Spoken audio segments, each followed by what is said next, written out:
Friends, कैसे हो आप सभी लोग। उम्मीद करता हूँ आप सब लोग एकदम मस्त और स्वस्थ होंगे। और दोस्तों, आज से आपकी सोशल स्टडीज़ की जो क्लासेस हैं वो स्टार्ट होने जा रही हैं। आपको पता है ये जो आपका प्रश्न पत्र है वो 50 अंकों का होता है और इसमें सबसे पहले आपके 15 बहुविकल्पीय प्रश्न रहते हैं। ठीक है, तो बहुविकल्पीय प्रश्नों से ही हम इस सब्जेक्ट की जो शुरुआत है वो करने जा रहे हैं। बाकी इसके अलावा आपका फर्स्ट पेपर ठीक है स्टार्ट हो चुका है, उनकी क्लासेस भी, सेकंड पेपर की क्लासेस भी स्टार्ट हो चुकी हैं, थर्ड पेपर की क्लासेस भी स्टार्ट हो चुकी हैं और मैथ की क्लासेस भी आपकी जल्दी स्टार्ट होंगी। और ये आपका 5वां प्रश्न पत्र है सामाजिक अध्ययन का। इसकी क्लासेस आज से आपकी रेगुलर स्टार्ट हो रही हैं, जो कि आपको शाम 6 बजे लगातार देखने के लिए मिलेंगी। तो सभी फ्रेंड्स हमसे जुड़ जाएं। जो नए भाई बहन है वो चैनल को सब्सक्राइब करके बेल आइकन को प्रेस कर लें ताकि क्लास का नोटिफिकेशन है वो आपको समय पर मिल सके। और इन क्लासेस को, इन वीडियोस को अपने अदर फ्रेंड्स के साथ भी ज़्यादा से ज़्यादा शेयर करें। परीक्षाओं तक आपकी जो तैयारी है वो एकदम धमाकेदार तरीके से कराई जाएगी और निश्चित रूप से आप सफल होंगे परीक्षाओं में, अगर आप अभी से रेगुलर क्लास अटेंड करते हैं। कई सारे स्टूडेंट्स एग्ज़ाम परीक्षाओं के समय लेकर बैठते हैं पढ़ाई करने के लिए, तब उनके ऊपर काफ़ी ज़्यादा प्रेशर आ जाता है, एकदम बहुत सारा प्रेशर आ जाता है और जो कुछ चीज़ें उस समय समझ में नहीं आ पाती हैं, फिर वो जल्दबाजी में समझना भी नहीं चाहते क्योंकि परीक्षाओं का जो समय है वो कम होता है। इसलिए आप अभी से तैयारी करें और क्लासेस में कंटिन्यू बने रहें ताकि सारी चीज़ें आपको अच्छे से समझ में आएँ और जो समझ में नहीं है उनके लिए आपके पास समय हो पर्याप्त और आप दोबारा से उन चीज़ों को समझ सकें। तो चलिए दोस्तों, आपका टाइम वेस्ट ना करते हुए क्लासेस को स्टार्ट करते हैं और धुआंधार सेशन होने वाला। आज का पहला सवाल आपके सामने स्क्रीन पर आ चुका है और पहले सवाल में आपसे पूछा जा रहा है, यहाँ पर आपको बताना है। ठीक है, विश्व की सबसे लंबी नदी है, जो सबसे लंबी नदी है दुनिया की, वो आपसे पूछा जा रहा है कि विश्व की सबसे लंबी नदी कौन सी है, ये आपको बताना है। ठीक है, तो विश्व की आपकी जो सबसे लंबी नदी है राइन नदी है या मिसिसिपी नदी है या नील नदी है या ह्वांगहो नदी है। ठीक है, तो ये आपको बताना है, हम तो आपको अभी बता ही देंगे। अब आपको बताना है कि विश्व की या दुनिया की सबसे लंबी नदी कौन सी है। तो दोस्तों, विश्व की जो सबसे लंबी नदी है वो आपकी नील नदी। ठीक है, नील नदी। ठीक, ये आपको याद रखना है। इसके बाद आपका अगला सवाल है आपके सामने स्क्रीन पर, पृथ्वी के धरातल पर। ठीक है, पृथ्वी है ये। ठीक है, जिस तरह से भी आप बनाते हैं पृथ्वी, इसके धरातल पर कितने भाग पर जलमंडल का विस्तार है। 1/4, 1/4 या 3/4 या 1/3 या फिर 2/3। ठीक है, तो आपको पता ही होगा पृथ्वी का जो धरातल है इस पे ज़्यादातर भाग पर पानी ही पानी है। क्या है, ज़्यादातर भाग पर पानी ही पानी है और जो स्थलमंडल है वो कम संख्या में। ठीक है, कम भाग पर स्थलमंडल है। तो इस सवाल का आपका राइट आंसर होगा, जिसकी ये मान सकते हैं आप ये पृथ्वी है। और अगर इसके हम 3 भाग करें, इस तरह से 3 भाग करें तो इसके 2 भागों पर पानी ही पानी है। ठीक है, कितने, 1 और 2 भागों पर पानी ही पानी है, केवल 1 भाग पर जो है वो आपका स्थलमंडल बचा हुआ है। ठीक है, तो कितने, 2/3 भाग पर जलमंडल का विस्तार है। ठीक है, जल कितने भाग पर है, 2 भाग पर है, तो 2/3 भाग पर इस सवाल का आपका राइट आंसर हो जाएगा। ठीक है, यहाँ पर आपका राइट आंसर होगा, यहाँ पर 2/3 भाग, यानी कि ऑप्शन द इज़ राइट। ठीक है, ऑप्शन द आपका करेक्ट रहेगा, 2/3 भाग पर जलमंडल का विस्तार है। बढ़ेंगे अगले सवाल की ओर। उससे पहले आपसे छोटी सी रिक्वेस्ट है, वीडियो को शेयर जरूर कीजिए अपने फ्रेंड्स के साथ। अगला सवाल आपके सामने स्क्रीन पर आ चुका है 3 नंबर का, किस महाद्वीप से कर्क रेखा, भूमध्य रेखा और मकर रेखा तीनों गुजरती हैं। ठीक है, आपको उस महाद्वीप का नाम बताना है जिससे तीनों रेखाएं गुजरती हों। अफ्रीका महाद्वीप है वो, एशिया महाद्वीप है या यूरोप महाद्वीप है या ऑस्ट्रेलिया महाद्वीप है, ये अब आपको बताना होगा। तो दोस्तों, इस सवाल का आपका राइट आंसर होगा अफ्रीका महाद्वीप। वो कौन सा महाद्वीप है, वो अफ्रीका महाद्वीप है जहाँ से आपकी कर्क रेखा भी गुजरती है, भूमध्य रेखा भी गुजरती है और मकर रेखा भी गुजरती है। तो इस सवाल का आपका राइट आंसर जो हो जाएगा अफ्रीका महाद्वीप। ठीक है, ऑप्शन आ आपका करेक्ट होगा। ठीक है, ये ऑप्शन आ ये बिल्कुल करेक्ट है। अफ्रीका महाद्वीप से ही कर्क रेखा, भूमध्य रेखा और मकर रेखा तीनों गुजरती हैं। इसके बाद आपका अगला सवाल है 4 नंबर का, पृथ्वी की जो आंतरिक संरचना होती है, जो इंटरनल स्ट्रक्चर है पृथ्वी का, ठीक है, उसमें कितने भाग पाए जाते हैं। तो ये आपसे पूछ रहा है, 3 भाग होते हैं, 4 भाग होते हैं, 5 भाग होते हैं या 6 भाग होते हैं। ठीक है, तो इस सवाल का आपका जो राइट आंसर होने वाला है वो है 3 भाग। अभी इनके बारे में हम आगे डिटेल से भी चर्चा करेंगे। ठीक है, अभी बस आपको इतना याद रखना है, पृथ्वी की आंतरिक संरचना में कितने भाग होते हैं, 3 भाग होते हैं। ठीक है, पृथ्वी की आंतरिक संरचना में 3 भाग होते हैं। चलिए आगे बढ़ते हैं और अगले सवाल की ओर। अगला सवाल आपके सामने आ चुका है, आपसे पूछ रहा है यहाँ पर, अगले सवाल में क्या पूछ रहा है आप देखेंगे, पृथ्वी के चुंबकत्व का गुण किसके कारण पाया जाता है? ठीक है, पृथ्वी में जो चुंबक का गुण पाया जाता है, सारी चीज़ों को पृथ्वी अपनी ओर आकर्षित करती है। ठीक है, तो कहीं ना कहीं चुंबक का गुण है पृथ्वी के अंदर। ठीक है, मैग्नेटिक गुण है। तो ये किस कारण होता है? लौह तत्व के कारण, सिलिका के कारण, मैग्नीशियम के कारण या एल्यूमिनियम के कारण। ठीक है, तो ये आपको बताना है। तो इस सवाल का आपका राइट आंसर हो जाएगा लौह तत्व। ठीक है, किसके कारण? लौह तत्व पाया जाता है पृथ्वी के अंदर। ठीक है, जिसके कारण पृथ्वी के अंदर चुंबक का जो गुण है वो विद्यमान है। तो इस सवाल का राइट आंसर आपका होने वाला है ऑप्शन ए। ठीक है, कौन सा? Option A is right. ठीक है, लौह तत्व इस सवाल का राइट आंसर होगा लौह तत्व। इसके बाद आपका अगला सवाल है, जो चट्टानें हैं वो कितने प्रकार की होती हैं? चट्टानें में आपके बारे में आपने पढ़ा होगा। ठीक है, जैसे कि आग्नेय चट्टानें, अवसादी चट्टानें। ठीक है, तो ये आपसे पूछा रहा है कि जो चट्टानें हैं ये होती कितने प्रकार की? 5 प्रकार की होती हैं भैया, 4 प्रकार की होती हैं, 3 प्रकार की होती हैं या 6 प्रकार की होती हैं? ये आपको बताना है। हर भाई हर बहन का स्वागत है यहाँ पर, इसलिए चैनल को ज़्यादा से ज़्यादा सब्सक्राइब करके वीडियो को शेयर कीजिए हर फ्रेंड्स और भाई बहन के साथ। और इसका राइट आंसर आपका होने वाला है 3। ठीक है, 3 कहीं पर है, ये है आपका 3 ऑप्शन सा में। ठीक है, तो चट्टानें कितने प्रकार की होती हैं? 3 प्रकार की होती हैं। अभी आगे आपको डिटेल्स में पढ़ने के लिए मिल जाएगा। तो चट्टानें होती हैं आपकी 3 प्रकार की, ऑप्शन सा इज़ राइट। ठीक है, बढ़ेंगे अपने अगले सवाल की ओर। अगले सवाल में आपसे पूछ रहा है 7 नंबर में, निम्नलिखित में से रूपांतरित चट्टान कौन सी है? जो रूपांतरित चट्टान है वो कौन सी है? ग्रेनाइट है, गैब्रो है, बेसाल्ट है या संगमरमर है?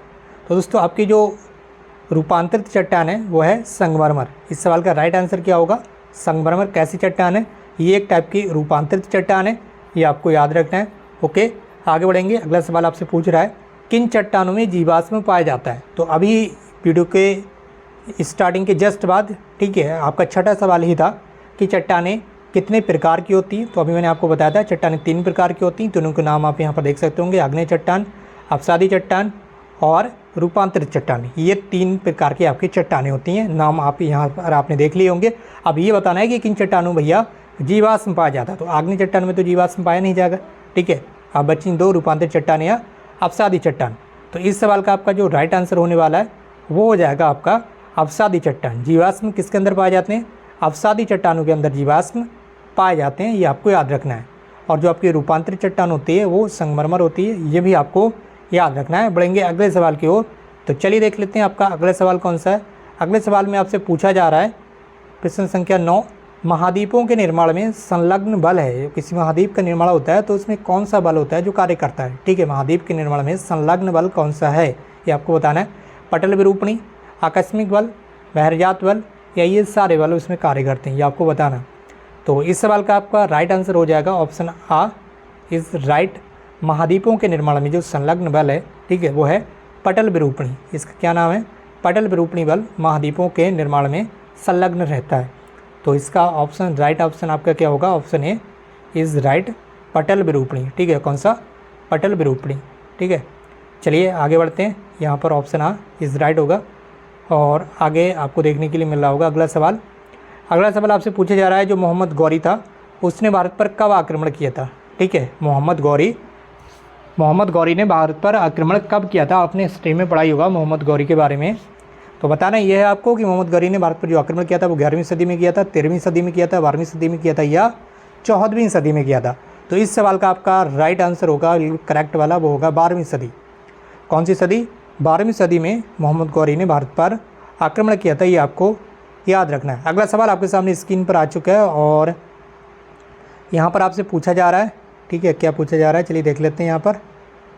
यहाँ पर आपसे पूछा जा रहा है अगले सवाल में, जो 2.5 दिन का झोपड़ा है, ठीक है, 2.5 दिन का झोपड़ा, 11 नंबर सवाल है ये। 2.5 दिन का जो झोपड़ा इसका निर्माण किसने करवाया था ये आपको बताना है। इल्तुतमिश ने करवाया था, कुतुबुद्दीन ऐबक ने करवाया था, रज़िया सुल्तान ने करवाया था या कैकुबाद ने करवाया था? तो इस सवाल का राइट आंसर क्या होगा ये आपको बताना होगा। तो जो आपका 2.5 दिन का झोपड़ा है, सबसे पहले तो ये समझ लीजिए आपका अजमेर में, किस ज़िले में? अजमेर ज़िले में, राजस्थान राज्य। ठीक है, राज्य कौन सा है? राजस्थान राज्य, ये आपको याद रखना है। ठीक है, और इसका जो निर्माण था वो कुतुबुद्दीन ऐबक ने करवाया था, ये आपको याद रखना है। ठीक है, किसने? कुतुबुद्दीन ऐबक ने। और इसके बाद बढ़ेंगे अपने अगले सवाल की ओर, देखेंगे अगला सवाल कौन सा है। और अगला सवाल आपसे पूछ रहा है 12 नंबर का ये सवाल है, इसमें पूछ रहा है जो दास वंश है इसको और किस नाम से जाना जाता है? ठीक है, दास वंश। ठीक, दास वंश को और किस दूसरे नाम से जाना जाता है? चंदेल वंश के नाम से, मंगोल वंश के नाम से, गुलाम वंश के नाम से, या इनमें से कोई नहीं। तो जो आपका दास वंश है इसे आप गुलाम वंश के नाम से भी जानते हैं, ये आपको याद रखना है। दास वंश का दूसरा नाम क्या है? गुलाम वंश। ऑप्शन सा इज़ राइट, ठीक है, ऑप्शन सा इज़ राइट, ये आपको याद रखना है। गुलाम वंश को ही दास वंश कहते हैं और दास वंश को ही गुलाम वंश कहते हैं, ये आपको रखना है बिल्कुल याद, और हमारे साथ इस तरह से आपको बने रहना है। अगला सवाल आपके सामने स्क्रीन पर आ चुका है और आप यहाँ पर देख रहे होंगे 13 नंबर का ये सवाल है, ये आपका कंप्लीट हो चुका है। इसके बाद अगला सवाल आपसे पूछा जा रहा है 14 नंबर का, ठीक है। एक शासक था, ठीक है, जो गुलरुखी उपनाम से कविताएं लिखता था, ठीक है, उसे कविताएं लिखने का शौक था, और वो जब कविताएं लिखता था तो उसमें अपना जो नाम लिखता था और वो गुलरुखी लिखता था, ठीक है। तो उस शासक का नाम क्या है, ये बस आपको बताना है। तो इसमें 4 शासकों के जो नाम है वो यहाँ पर आपको देखने के लिए मिल रहे होंगे, जिसकी फिरोज शाह थे, ये खिजर खान थे, या इब्राहिम लोदी, या सिकंदर लोदी, ठीक है। कौन सा ऐसा शासक था जो गुलरुखी उपनाम से कविताएं लिखता था? तो इस सवाल का आपका राइट आंसर होगा सिकंदर लोदी, ठीक है। क्या राइट आंसर क्या होगा? सिकंदर लोदी। इसे कविताएं लिखने का शौक था और ये कविताएं लिखता था और उसमें अपना जो नाम लिखता था वो बताता था गुलरुखी, ठीक है, गुलरुखी उपनाम से ये कविताएं लिखता था। इसके बाद आपका अगला सवाल है, और अगला सवाल आपके सामने स्क्रीन पर आ चुका है, आप यहाँ पर देख पा रहे होंगे। अगले सवाल में आपसे ये पूछा जा रहा है, 15 नंबर का ये सवाल है कि जो ईश्वर की भक्ति उपासना में व्यक्तिगत प्रेम भावना पर, ईश्वर की जो भक्ति है उपासना में व्यक्तिगत निजी प्रेम भावना पर अधिक बल देने वाले जो मुसलमान संत थे उन्हें क्या कहा जाता था? पीर कहा जाता था, जर्रा कहा जाता था, सूफी कहा जाता था, या हाकिम कहा जाता था? तो इस सवाल का आपका जो राइट आंसर है वो होगा सूफी, ठीक है। ईश्वर की भक्ति और उपासना में व्यक्तिगत प्रेम भावना पर अधिक ज़्यादा से ज़्यादा बल देने वाले जो मुसलमान थे वो क्या कहलाते थे? उन्हें सूफी कहा जाता था। इसे आपको याद रखना है। बढ़ेंगे अपने अगले सवाल की ओर। अगला सवाल आपके सामने स्क्रीन पर आ चुका है। अगले सवाल में आपसे पूछा जा रहा है, ठीक है, और इस सवाल में आपसे क्या पूछा जा रहा है यहाँ पर आप देख पा रहे होंगे।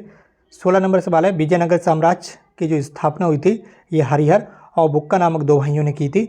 ये आपको याद रखना है, ये 2 भाई थे हरिहर और बुक्का नामक, ठीक है। तो ये इन्होंने क्या किया था? विजयनगर साम्राज्य की स्थापना की थी दक्षिण भारत में। कहाँ पर? दक्षिण भारत में 2 भाइयों ने इसकी स्थापना की थी, और इसकी स्थापना में संस्कृत के एक विद्वान की सहायता ली गई थी। बस उसी विद्वान का यहाँ पर आपसे नाम पूछा जा रहा है। वो बाणभट्ट थे, ठीक है। कौन थे? बाणभट्ट थे, या मयूर थे, या माधव विद्यारण्य थे, या धन्वंतरी थे? ये आपको बताना है, ठीक है।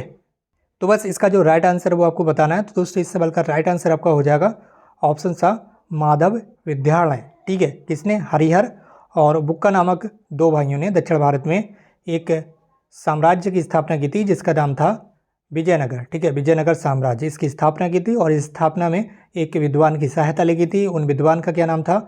माधव विद्यारण्य।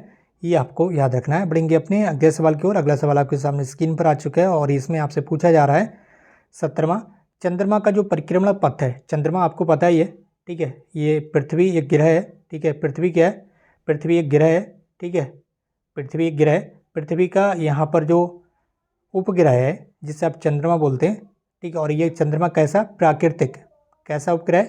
प्राकृतिक उपग्रह। ये भी आपको याद रखना है। पृथ्वी का प्राकृतिक इकलौता उपग्रह है ये प्राकृतिक, जिसे आप चंद्रमा के नाम से जानते हैं, चंद्रमा, ठीक है। इस चंद्रमा का जो परिक्रमण पथ है, यानी कि जो चंद्रमा है ये पृथ्वी के चारों ओर जब चक्कर लगाता है तो इसका जो पथ होता है वो कैसा होता है, ये आपसे पूछा जा रहा है, ठीक है। पथ कैसा होता है, बस यही आपको बताना है। उम्मीद करता हूँ समझ गए होंगे क्वेश्चन को आप अच्छे तरीके से। पृथ्वी का जो यहाँ पर सैटेलाइट है, ठीक है, चंद्रमा, इसका जो परिक्रमण पथ है, ये पृथ्वी को चारों ओर जो घूमता है, ये पथ आपसे पूछा जा रहा है। ये कैसा पथ? वृत्ताकार है, दीर्घ वृत्ताकार है, सरल रेखीय है, या परवलयाकार है, ठीक है। ये आपको बताना है। तो जो आपका चंद्रमा है इसका जो परिक्रमण पथ है, जिस पथ पर ये चक्कर लगाता है पृथ्वी के चारों ओर, ये जो पथ है वो आपका दीर्घ वृत्ताकार है। कैसा? दीर्घ वृत्ताकार है। ये आपको याद रखना। ऑप्शन बा आपका राइट होगा। बढ़ेंगे अगले सवाल की ओर। यहाँ पर देख सकते हो अगला सवाल, चंद्रमा की पृथ्वी से निकटतम स्थिति क्या कहलाती है, ठीक है। आपको जैसे कि अभी मैंने आपको बताया, चंद्रमा क्या है? पृथ्वी का यहाँ पर प्राकृतिक उपग्रह है, और जब उपग्रह है तो आपको पता ही होगा ये पृथ्वी के चारों ओर चक्कर लगाएगा, ठीक है, ठीक है। तो इसमें क्या होगा? इसमें आपसे पूछ रहा है ये चंद्रमा की पृथ्वी से निकटतम स्थिति, निकटतम स्थिति जिस स्थिति पर चंद्रमा पृथ्वी के सबसे निकट होता है, ठीक है। जिस स्थिति पर चंद्रमा पृथ्वी के सबसे निकट होता है उस स्थिति को यहाँ पर पूछ रहा है कि उस स्थिति को क्या कहते हैं। ठीक है, तो उस स्थिति को क्या कहते हैं? अपरोजी कहते हैं, एपोजी कहते हैं, पेरिहिलियन कहते हैं या एपिहिलियन कहते हैं। तो ऐसी कंडीशन जब आपका जो चंद्रमा है ये पृथ्वी के सबसे निकट हो, उस कंडीशन को आपको बोला जाता है एपोजी। ठीक है, क्या?